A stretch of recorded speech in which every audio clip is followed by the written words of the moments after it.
నమస్తే సుత్తే కొడవలి తట్ట పార పాన తాపి స్టీరింగ్ వట్టే కార్మిక కర్షక అన్నలకు అక్కలకు మేడే శుభాకాంక్షలు. మరి ఎలాంటి ముచ్చట్లు చూద్దామా? హెడ్లైన్స్ చూసేయండి. మరి రోడ్ మీద గుంత కనిపిస్తే సస్పెండ్, సీఎం సారే చేస్తాడట చెకింగ్. పెండ్లి పిల్లలకు బ్యాట్ల బహుమతి, ఎందుకో తెలిస్తే పోతది మతి. కార్మిక సోదరుడు సత్తి, ఈ ఎర్ర రంగు జెండా ఎల్సిపోయింది, కార్మికుల జెండా చిన్నబోయింది, అందుకే ఈ సత్తన్న కన్నెర్ర చేసిండు. ఎర్రగానే కళ్ళు. ఇప్పుడు మనం ఒక టీవీ కొన్నాం, దాని మీద గింత అని రేట్ ఉంటుంది. అంటే దాన్ని తయారు చేసేందుకైన ఖర్చు, ఆ కంపెనీ వాళ్ళ లాభం, అమ్మే దుక్నపోళ్ళ లాభం కలుపుకొని రేట్ ఫిక్స్ చేస్తారు. వేల విలువైన వస్తువులే కాదు, రూపాయికి అమ్మే షాంపు కంపెనీ వాడు కూడా వాళ్ళు తయారు చేసిన వస్తువుకు వాళ్ళే రేట్ నిర్ణయం చేస్తారు. ఒక్క రైతు పండించిన పంటకు తప్ప అన్నిటికీ ముందే రేట్లు ఫిక్స్ చేస్తారు. మరి గా హక్కు రైతులకు ఎందుకు ఉండొద్దు? గిట్టుబాటు ధర ఇంత ఇస్తావా, ఇయ్యవా? ఇయ్యకపోతే మేము చేయం, రైతులకు డబ్బులు సమీకరించుకుంటాం. అర్థమైందా? ఊరూరా రైతు సంఘాలు పెడతారట మొదలు. వాళ్ళు పోయి సావుకారులతోని రేటు మాట్లాడతారు. రైతులకు లాభం వచ్చే రేటు ఉంటే పంటను కాంటేస్తారట, లేకుంటే రైతులకు అప్పటి మందం ఖర్చులకు పైసలు ఇచ్చి మంచి ధర వచ్చినాక అమ్ముతారట. ఎంఎస్పీ వస్తుంది అన్నది చాలా కామన్, ఓపెన్ మార్కెట్ తెచ్చుకోమని చెప్పారు. ఆ సంఘం డిక్లేర్ చేస్తే అప్పుడు రైతులు తెస్తారు. అంటే పంటకు ధరను నిర్ణయించేది సావుకారులు బోకర్లు కాదు, రైతులు అన్నట్టు. ఇసోంటి నిర్ణయం ఇంతవరకు ఎవ్వరు చేయలేదు, చేసుడు కూడా కష్టం. కానీ కేసీఆర్ సార్ చేసి చూపిస్తా అంటున్నాడు. నియంగానే రైతే పంటకు ధరను నిర్ణయం చేసే రోజులు వచ్చినంటే రైతు రాజయ్యే రోజులు చూస్తామన్నట్టే. మన రోడ్లకు ఎప్పుడో ఆపరేషన్ జరుగుతూనే ఉంటది. ఒక డిపార్ట్మెంట్ వాళ్ళు వేసుకుంటూ పోతారు, వెనకకెళ్ళి ఇంకొకరు తవ్వుకుంటూ వస్తారు. నల్ల పైపులు వేయాలని ఒకరు, కేబుల్ వరవాలని ఇంకొకరు. వేసేటప్పుడు పబ్లిక్కి తిప్పలే, తీసినప్పుడు పబ్లిక్కి తిప్పలే. అందరు సర్కార్ ఆఫీసర్లే, అందరు మన కోసం పనిచేసేటోళ్ళే. అందరు కూర్చొని మాట్లాడుకొని పనులు చేసుకుంటే గింతగానం రోడ్లకు ఆపరేషన్లు కాదేమో. వచ్చేది ముందే ఆనకాలం, చిన్నగుండయి తిప్పలు. అగో ఆ పరిస్థితి రావద్దనే గీ పని చేయబడుతుండు సీఎం సారు. ఇక రోడ్ల మీద నజరేసిండు సీఎం సారు. ఆఫీసర్లతోని మీటింగ్ పెట్టి గట్టి ఆడరేసిండు. ఏ రోడ్ మీద గింత కూడా గుంత కనబడద్దట, నెల రోజుల టైమే ఇచ్చిండు. ఈ లోపట తెలంగాణ రోడ్లు చెక్కున మెరిసేటట్టు చేయమన్నాడు. ఏమైతుంది, ఈ సొంత ఆఫీస్లో కూర్చొని మస్తుగా చెప్తారు, మనోళ్ళు పట్టించుకుంటారు. ఎన్ని మాటలు చూడలేం మనం, అని దీర్ఘాలు తీసి మాట్లాడారు. జూన్ 1వ తారీఖు సంది కేసీఆర్ సారే రోడ్లను చెకింగ్ చేస్తాడట. ఎప్పుడు ఏ రోడ్ మీదకించి వచ్చేది తెలియదు. పుసుక్కున గుంతనో బొందనో మడుగునో కనబడనా ఇక ఆఫీసర్లకు ఉన్నట్టే ఏమనడు, ఎమ్మటే ఒక ఆర్డర్ టైప్ చేసి చేతిలో పెడతాడు. ఈ రోడ్లకు ఇక మీ సేవలు చాలు, మీరు ఇంటితో చూసుకోండి అని ఉంటదల్లా. అంటే స్పాట్లనే సస్పెండ్ చేస్తారన్నట్టు. మొన్న వరంగల్ జిల్లా పాలకుర్తి పోయింది కదా, రోడ్ మీద పోతా అంటే కారు ఉయ్యాలూగినట్టే అనిపించిందట. సడక్ల కోసం కోట్ల రూపాయలు గుమ్మరిస్తుంటే గిట్ల ఎట్లుంటాయి అని గట్టిగానే అరుచుకున్నాడు ఆఫీసర్లను. ఎమ్మటే రిపేర్లు చేయమని ఆర్డర్ వేసిండు. డైరెక్టుగా సీఎం సారే చెకింగ్లకు వస్తున్నాడంటే ఇక ఈ నెల రోజుల లోపట్లనే చక్కటి సడక్లను చూడబోతున్నామన్నట్టు. గా కార్యమేదో మొదలు పట్నంకెళ్ళి సురువు చేశారు. పట్నంలో కిరాయి ఇళ్ళలు ఉండుడంటే మాటలా, చూస్తుండగానే నెలస్తుంది. తక్కువలో తక్కువ ఓ 6-7 ఏళ్ళు పెట్టందే ఇల్లు దొరకది. కిరాయిల పేరు మీదనే వేల రూపాయలు చదివించుకోవాలి. ఈ తిప్పలు పడకనే చాలా మంది అప్పో సప్పో చేసి చిన్నదైన ఇల్లు కట్టుకుందాం అనుకుంటారు. బిల్డర్తో మాట్లాడితే మీరేం ఫికర్ పడకుండ్రి, ఏడాది లోపట్లనే మీరు కొత్తింట్లో పాలు వంగించుకునేటట్టు కట్టిస్తా అని అంటారు. పిల్లలు లేపుతారు, ఇక పని ఆపుతారు. రేపు మాపు అనుకుంటా పొద్దు ఊచుకుంటారు. బిల్డర్ల బిల్డప్లు నడవకుండా కొత్త రూల్ తెచ్చిండ్రు సెంటర్ వాళ్ళు. మొదలనుకున్న టైంకి ఇల్లు కట్టియకుంటే బిల్డర్ల మీద కేసులు పెట్టొచ్చునట, అసలు మిత్తి కలిపి వసూలు చేయొచ్చునట. బరాబర్ మోసాలు జరగద్దానికి ఉపాయం చేసిండ్రు అన్నట్టు. చెప్పుకునేందుకు మంచిగానే అనిపిస్తుంది, కానీ ఇది అయ్యే పనేనా అనేదే డౌటు. ఎందుకంటే 10 రూపాయల లాభం లేదే ఎవ్వరు ఏ పని చేయరు. ఇటుకే కాన్నో ఉష్కే కాన్నో ఏనో ఒక తాన లాభం కోసం దేవులాడతారు బిల్డర్ కూడా. రేపు మాపను కూడా జరిపితే సిమెంట్ ధరలో షీకుల ధరలో తక్కువైతుండొచ్చనే ఆశ. ఇట్లా కావద్దు. టైంకే మేము ఇంట్లోకి పోయి పాలు వంగించుకుంటామంటే ఈగెవరు ఇండ్లు కట్టియారేమో. లేదంటే అగ్రిమెంట్ అప్పుడు పలానా టైం వరకు కట్టిస్తామనే మాట అన్నా ఇయ్యకుంటుంటారు. లాభం లేకుండా పనిచేస్తేందుకు బిల్డర్లు ఏమన్నా సమాజ సేవకులా? లేదు లేదు, అనుకున్నట్టే టైంకి అన్ని జరగాలి. కట్టుడు కూడా అద్దినట్టు ఉండాలంటే సర్కారు వాళ్ళే ముంగటికొచ్చి కట్టిస్తే గిట్లా అవుతుందేమో. మొన్న ఒక వార్త వేయలేదా, 10 రూపాయల బిల్లలు చెల్తలేవని పుకార్లు పుట్టించిన ముచ్చట మీద పబ్లిక్ అంతా ఆగమైనరు. బయట తీసుకుంటలేరని ఎక్కువ మట్టుకు బ్యాంకులు వేసొచ్చిర్రు. 10 రూపాయలు చెల్లయని ఉత్త పుకార్లు పుట్టినందుకే గంత పరిశాన్ చేస్తే మరి వీళ్ళు కోట్ల రూపాయలు చెల్లకుంటే ఎందుకు చేసినట్టు? పురావస్తు శాఖలో తవ్వకాల పాత వస్తువులు దొరికినట్టే పోలీసుల తవ్వకాల పాత నోట్ల నిధి బయటపడ్డది. చెల్లని నోట్ల కట్టల గుట్టలు చూసిండ్రా ఎట్లున్నాయో? 1500 నోట్లే మొత్తం 10 బస్తాలు నిండేటట్టున్నాయి. పో ఎంత పైకం సార్లు మొత్తము? 4,41,81,000ని ఏడనో కాదు, మన హైదరాబాద్లోనే 8 మంది గ్యాంగు పాత నోట్లను మార్చే పనికి ఒప్పుకున్నారు. మాకు పెద్ద బ్యాంకులో తెలిసినోళ్ళున్నారు. ఒక్క ఫోన్ చేస్తే చెల్లని నోట్లు తీసుకుని చెల్లేటి ఇస్తారని నమ్మిచ్చిండ్రు. ₹1 కోటి పాత నోట్లు మారిస్తే 35 లక్షల కమిషన్ కు బేరం మాట్లాడుకుండ్రట. మరి పోలీసులకు ఎట్లా ఆసనొచ్చిందో గాని అందరిని అరెస్ట్ చేసిండ్రు. ఇంకా దాచుకున్నగా మోతవరి ఎవలో గాని పాత నోట్లతోని దండేసి దండం పెట్టాలి. అప్పట్లా మార్చుకుంటందుకు భయమైతే మనిషికి నీ వంచి పెట్టినా అయిపోవు మంచిగా. మంచోడనందరు పబ్లిక్ ముద్దుగా. ఇప్పుడు చూడు దాసి దాసి దయ్యాల పాలైనట్టాయే. పాత నోట్ల ముచ్చట ఇట్లున్నదా?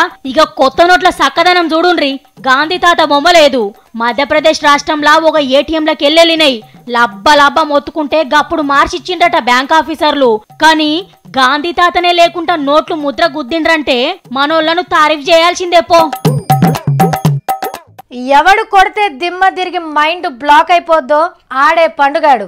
ఎవడి మాట వినకు, మనిషి మాట అసలే వినకు. సిటీకి ఎంతో మంది కమిషనర్లు వస్తుంటారు పోతుంటారు, కానీ చంటిగాడు ఎప్పుడు ఇక్కడే ఉంటాడు. చంటి లోకల్. నీకు ముందే చెప్పిన నా ఈగో వైఫైలా నా చుట్టే ఉంటదని, అది ఆన్ అయిపోయింది. ఇగో ఏదో సార్ అంటే అభిమానం కాబట్టి గీ 4 డైలాగులు యాద పెట్టుకున్నా. పరద గుంజుతుండ్రు, ఎవరి బొమ్మనో చూద్దాం.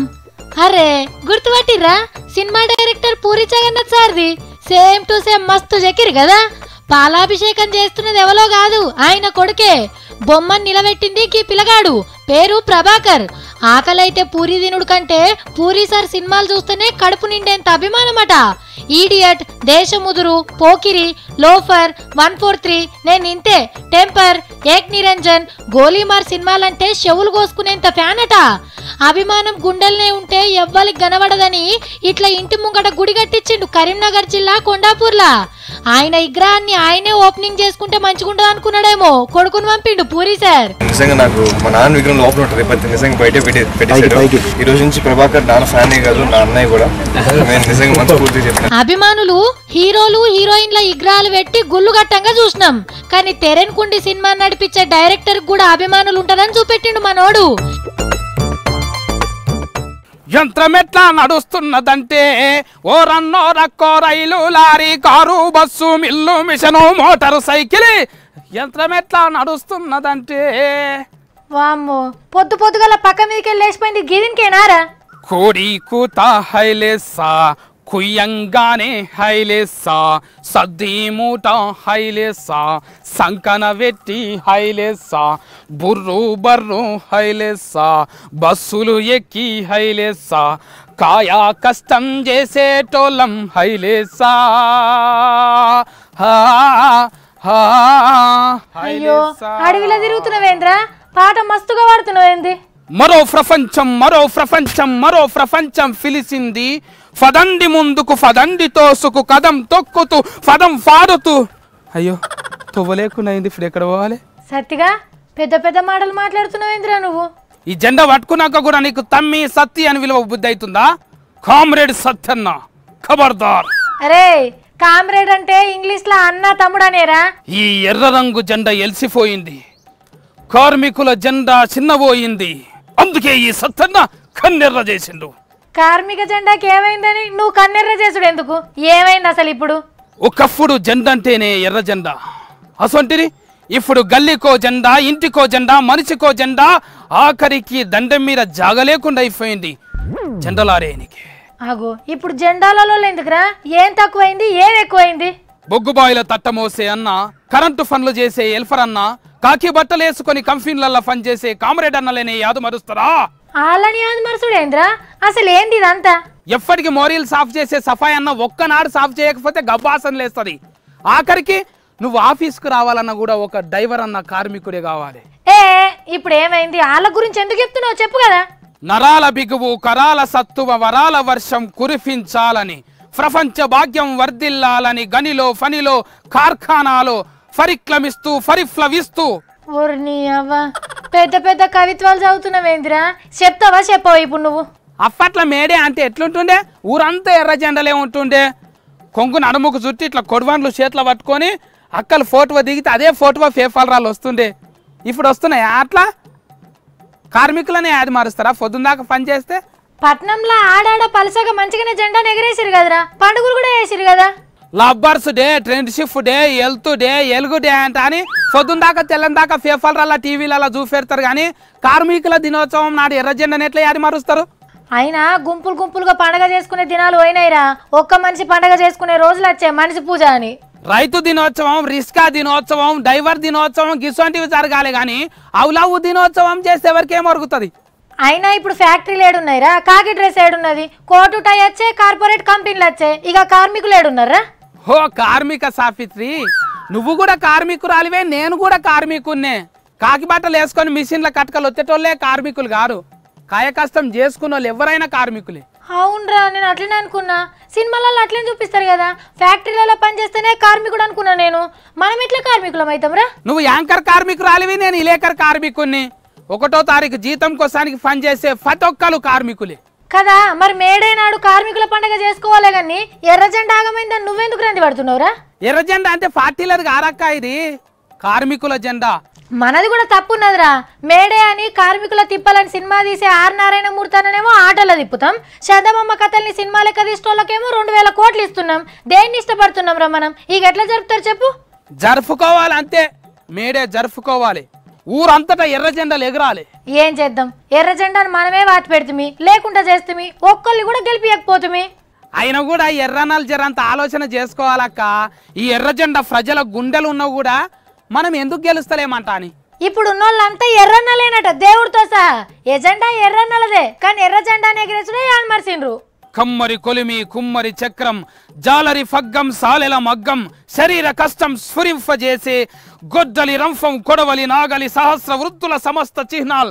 అమ్మో, మా సత్తిగడ ఎంత హుషారైండు, నాకు తెలియని ముచ్చట చెప్పిండి ఇవాళ. నేను ఇన్నొద్దులు ఫ్యాక్టరీలలో పనిచేసి కాకి డ్రెస్ వేసుకున్న వాళ్ళనే కార్మికులు అనుకున్నా, కానీ మనం కూడా కార్మికులమే కదా.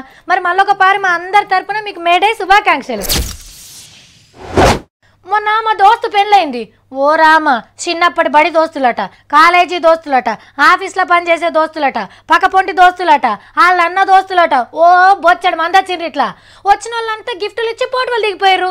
ఇక ఇంటికి పోయినాక ఒక్కొక్కటి తెరిచి చూస్తే ఇంట్లోకి సరిపోని సామాన్ అంతా అయిందనుకో రాదుండ్రి. కుక్కర్లు, టేబుల్ ఫ్యాన్లు, లంచ్ బాక్సులు, గోడ గడియారాలు, దేవుళ్ళ బొమ్మలు మస్తుగా వచ్చినాయి. ఇట్లనే ఒక కాడ పెళ్లిళ్ళ గిఫ్టులు ఇచ్చిర్రు. ఎంత వెరైటీ గిఫ్టో మీరే చూడరు. మధ్యప్రదేశ్ రాష్ట్రంలో ఒక్కపారే 700 జంటలు 3 ముళ్ళేసుకొని 7 అడుగులు నడిచినాయి. ఇక వచ్చినోళ్ళు పైసలు, గిఫ్టులు, బొఫ్టులు చదివిస్తారు కదా. మరి పెళ్లికి పెద్దలెక్కొచ్చిన మంత్రి గారు ఏం చదివించిండ్రో తెలుసునా? బ్యాట్లు. ఇద్దరు ఆల్మొగలు కలిసి క్రికెట్ ఆడుకోమని కాదు, మొగడు తాగుడుకు అలవాటయ్యి సంసారం ఆగం చేస్తే పొట్టు పొట్టు కొట్టుండ్రని చెక్క బ్యాట్లు గిఫ్ట్ కింద ఇచ్చిండు ఆడపిల్లలకు.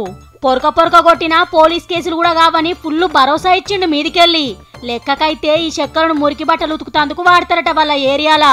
కానీ సారేమో తాగొచ్చినోళ్ళను ఉతుకుతందుకు వాడమంటున్నాడు.